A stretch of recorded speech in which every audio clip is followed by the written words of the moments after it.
નમસ્કાર મિત્રો, મારી યુટ્યુબ ચેનલ શીલાજ નોલેજ કોર્નરમાં આપનું હાર્દિક સ્વાગત છે. સૌથી પહેલાં તો હું આપનો આભાર માનીશ કે મારો પહેલો વિડીયો સગર્ભાવસ્થા દરમિયાન રાખવાની સંભાળ એ આપે જોયો અને મારો ઉત્સાહ વધાર્યો છે, લાઈક અને સબસ્ક્રાઈબ કર્યો છે, તેના માટે આપનો ખૂબ ખૂબ આભાર. આવી જ રીતે મારો વિડીયો જોઈ અને મારો ઉત્સાહ અને મારું જોશ વધારતા રહેશો એવી આપ પાસે હું અપેક્ષા રાખું છું. તો ચાલો આજે શરૂ કરીએ વિડીયો. આજનો આપણો વિષય છે સગર્ભાવસ્થા દરમિયાન પૌષ્ટિક આહારની જરૂરિયાત, nutritional need four pregnant woman. આપણી સંસ્કૃતિમાં નારીને નારાયણીનો દરજ્જો આપવામાં આવ્યો છે. નારી છે એ સર્જનહાર છે, જેથી નારીને દેવતા સમાન માનવામાં આવ્યા છે. મનુસ્મૃતિમાં એક શ્લોક છે, યત્ર નાર્યસ્તુ પૂજ્યંતે તત્ર રમન્તે દેવતાઃ યત્રે તાસ્તુ ન પૂજ્યંતે સર્વાસ્ત્રાહા ફલાહા ક્રિયાહા. એટલે કે જે કુળ કે જે પરિવારમાં સ્ત્રીઓનું સન્માન કરવામાં આવે છે, ત્યાં દિવ્ય ગુણવાળા, ઉત્તમ ગુણવાળા સંતાનનો જન્મ થાય છે. અને જ્યાં નારીનું સન્માન કરવામાં આવતું નથી અને નિરાદર કરવામાં આવે છે, તે કુળમાં, તે પરિવારમાં કરેલા તમામ કાર્યો, તમામ શુભ કાર્યોનું ફળ મળતું નથી. જેથી આપણે ગર્ભાવસ્થા દરમિયાન જે સ્ત્રી છે એનું આદર સન્માન કરવાનું છે અને એ આપણને સ્વસ્થ અને સુંદર બાળકને જન્મ આપે તેના માટે આહારનું પણ ધ્યાન રાખવાનું છે. તો આપણે આહાર વિશે જોઈએ તો સંતુલિત આહાર લેવાનો છે. એમાં આપણે દાળ, ભાત, શાક, ફળ, દૂધની બનાવટો અને એ બધાનો સમાવેશ કરવાનો છે. તો સૌથી પહેલાં તો આપણે જોઈએ કે સામાન્ય સ્ત્રીને અને ગર્ભવતી સ્ત્રીને કેટલી પ્રોટીન અને કેલેરીની જરૂરિયાત હોય છે. તો સામાન્ય સ્ત્રીને કેલેરી 2000 કેલેરીની જરૂર હોય છે, જ્યારે ગર્ભાવસ્થા દરમિયાન સ્ત્રીને 2400 કેલેરીની જરૂરિયાત હોય છે. એટલે 400 કેલેરી એની જરૂરિયાત વધારે હોય છે. સામાન્ય સ્ત્રીને પ્રોટીનની જરૂરિયાત 46.9 હોય છે, જ્યારે ગર્ભાવસ્થા દરમિયાન સ્ત્રીઓને પ્રોટીનની જરૂરિયાત 60ની હોય છે. એટલે અવસ્થા દરમિયાન સ્ત્રીઓએ વધારે આહાર લેવો જોઈએ. એના બાળકના પોષણ માટે અને પોતાના શરીરના પોષણ માટે પણ આહારનું પ્રમાણ છે એ વધારે લેવું જોઈએ. જ્યારે પણ ભૂખ લાગે ત્યારે જમી લેવું જોઈએ. દિવસમાં 4 થી 5 વખત જમવું જોઈએ. હવે આવે છે કે કયા કયા ખાદ્ય પદાર્થો જમવામાં લેવા જોઈએ. પહેલાં તો ગેરમાન્યતાઓ છે કે અમુક વસ્તુ છે એ ગરમ લાગે છે, ઠંડી લાગે છે, કે આહાર ના ખાવો જોઈએ. ધારો કે હું તમને ઉદાહરણ આપું તો રીંગણ ના ખાવું જોઈએ અને જાંબુ ના ખાવા જોઈએ, જેનાથી બાળક શ્યામ રંગનું આવે છે. પછી કેળું ખાઈએ તો બાળકને ભાર રહે છે. એવી બધી માન્યતાઓ હોય છે. તો એ માન્યતાઓ છે એમાં ગેરમાર્ગે દોરાવવું નહીં. બધા પૌષ્ટિક આહાર છે એ બધા પૌષ્ટિક આહાર માતાએ ખાવા જોઈએ. રીંગણમાં તો આયર્ન હોય છે, તેથી રીંગણ તો ખાસ ખાવા જોઈએ.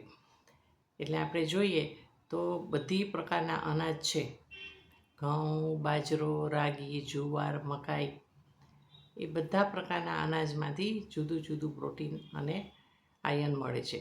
જેથી આ તમામ અનાજો છે એ ખાવા જોઈએ. એમાંથી રોટલી, રોટલા, પરોઠા એ બધું બનાવીને ખાવું જોઈએ. હવે કઠોળ છે તો મગ, મઠ, વાલ, તુવેર, ચોળા, તમામ પ્રકારના કઠોળ છે એમાં પણ જુદી જુદી જાતના પ્રોટીન હોય છે. એટલે એ પણ જુદી જુદી જાતના કઠોળ પણ ખોરાકમાં સમાવેશ કરવો જોઈએ. ખાસ તો કઠોળ છે એ રાત્રે પલાળી અને બીજે દિવસે સવારે તમે જુઓ તો એ ફણગાવેલા ખાવા જોઈએ. એટલે ઉગી ગયા હોય, ઉગાડેલા છે કઠોળ ખાવામાં સુપાચ્ય હોય છે. એ નાસ્તામાં પણ ખાઈ શકાય છે, જમવામાં પણ ખાઈ શકે છે. તેમાં પ્રોટીનની સાથે વિટામિન્સ પણ આવી જાય છે. એટલે ઉગાડેલા કઠોળ ખાવામાં આવે તો ખૂબ જ સારું છે.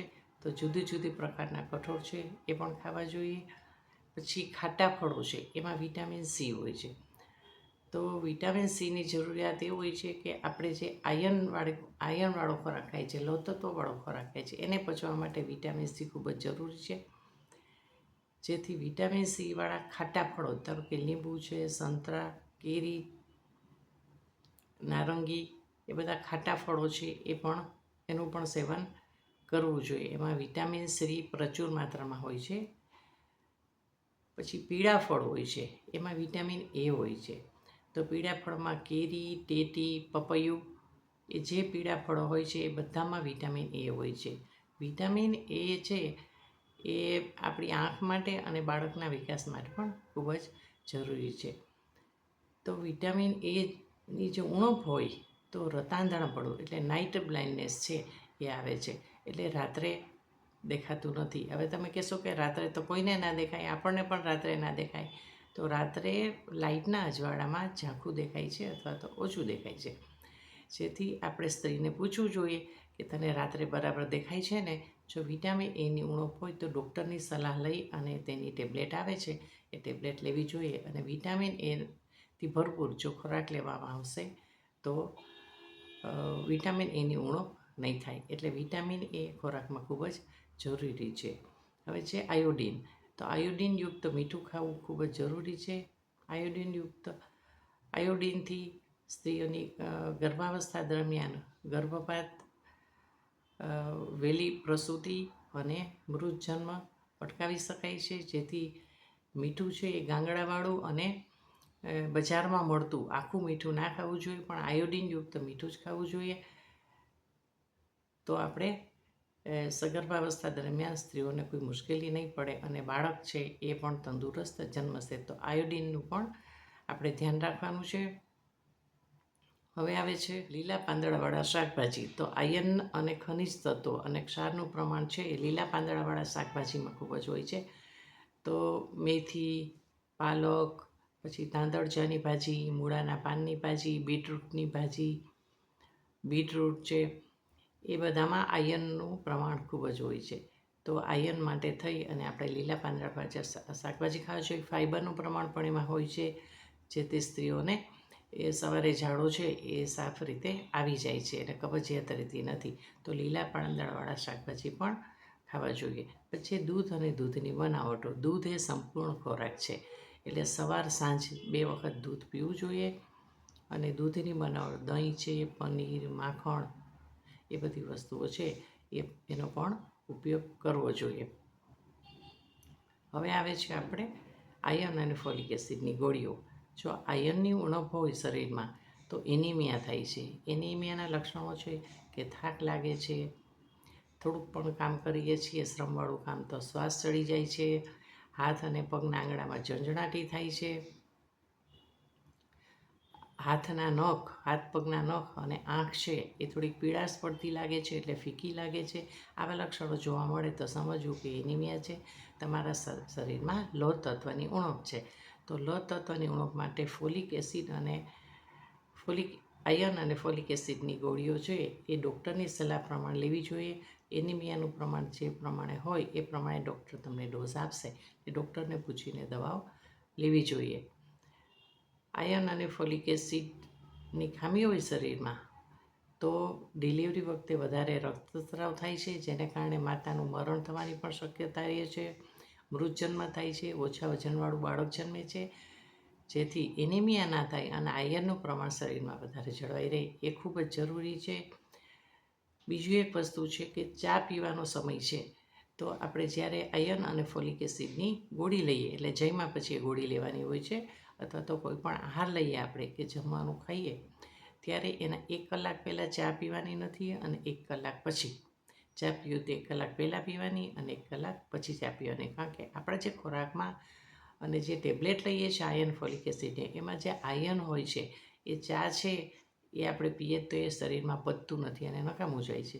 જેથી ચા પીવામાં પણ આ ધ્યાન રાખવાની જરૂર છે. હવે આપણે આ આહાર વિશે જોયું તો બહેનોને એવું થાય કે આપણે સવારે નાસ્તો બનાવવો હોય તો ચાલો ચા પીને જલ્દી કામ કરી લઈએ, અથવા ચાની સાથે નાસ્તો કરે. તો ચાની સાથે ક્યારેય નાસ્તો કરવાનો નથી. નાસ્તો કરવામાં તમે બટેકા પૌવા છે, ઉપમા, પરોઠા, થેપલા એ બધા બનાવીને તરત જ બની જાય છે, બહુ વાર લાગતી નથી. તો એ તમારે સવારે નાસ્તામાં ખાવા જોઈએ. અને બીજું એક એ વસ્તુ છે કે રોજ જો તમને ટાઈમ ના હોય તો ગોળની ચીકી બનાવીએ છીએ, તલની ચીકી, મગફળીની ચીકી, કોપરાની ચીકી. તો એ બધી ચીકી, સુખડી છે, લાડુ એ બધું બનાવી અને એક ડબ્બામાં પેક કરીને રાખવાનું, એટલે જ્યારે ભૂખ લાગે ત્યારે ખાવાનું. સગર્ભા સ્ત્રીઓએ 4 થી 5 વખત ખાવું જોઈએ. ખજૂર ખાઈ શકો છો તમે, સિંગદાણા, ચણા એ બધું પણ ખાઈ શકો છો. એટલે આ બધી વસ્તુઓ છે એ 4 થી 5 વખત તમે ખાશો તો તમારા શરીરમાં પોષક તત્વોની ઉણપ રહેશે નહીં અને તમે સ્વસ્થ અને સુંદર બાળકને જન્મ આપશે. 7મા મહિનાથી 9મા દરમિયાન જે છેલ્લો તબક્કો હોય છે પ્રેગ્નન્સીનો, એમાં એના આહારનું અને આરામનું ખૂબ જ ધ્યાન રાખવું જરૂરી છે. હવે આ તબક્કે આપણે જોઈએ તો પરિવારનો પણ રોલ છે આમાં. તો પરિવારના સભ્યોએ શું ધ્યાન રાખવું જોઈએ? તો પરિવારના સભ્યોએ ધ્યાન રાખવું જોઈએ તો એકવાર તો તમે જમવા બેસો ત્યારે જે ગર્ભવતી સ્ત્રી છે એને તમારે સાથે જ જમવા બેસાડવાની છે, એને એકલી જમવા દેવાની નથી. આપણી સંસ્કૃતિમાં કે આપણે લગભગ ઘરોમાં એવા રિવાજ હોય છે કે પુરુષો હોય છે એ અને બાળકોને પહેલાં જમાડી દે છે અને સ્ત્રીઓ છેલ્લે જમે છે. તો આપણે ગર્ભાવસ્થા દરમિયાન એનું ધ્યાન રાખવાનું છે. એમાં શું થાય છે કે બધા જમી લે તો છેલ્લે પછી જમવાનું વધે કે ના વધે તો સ્ત્રીઓ કહેશે ચાલો મને તો ચાલશે, આજે હું તો અથાણું ને રોટલી ખાઈ લઈશ, શાક નહીં હોય તો ચાલશે, દાળ નહીં હોય તો ચાલશે. પણ ગર્ભાવસ્થા દરમિયાન આવી ભૂલ આપણે કરવાની નથી, કારણ કે આપણે વધારાના પોષણની જરૂર છે. આપણા બાળક માટે પણ આપણે વધારે આહાર લેવાની જરૂર છે. એટલે આપણે આ ખાસ ધ્યાન રાખવાનું છે કે આપણે બાળકનું પોષણ પણ કરવાનું છે અને આપણું પણ પોષણ કરવાનું છે. જેથી પરિવારના સભ્યોએ ધ્યાન રાખવાનું છે કે બધાની સાથે જમે અને બરાબર જમે, એનું પણ ધ્યાન રાખવાનું છે.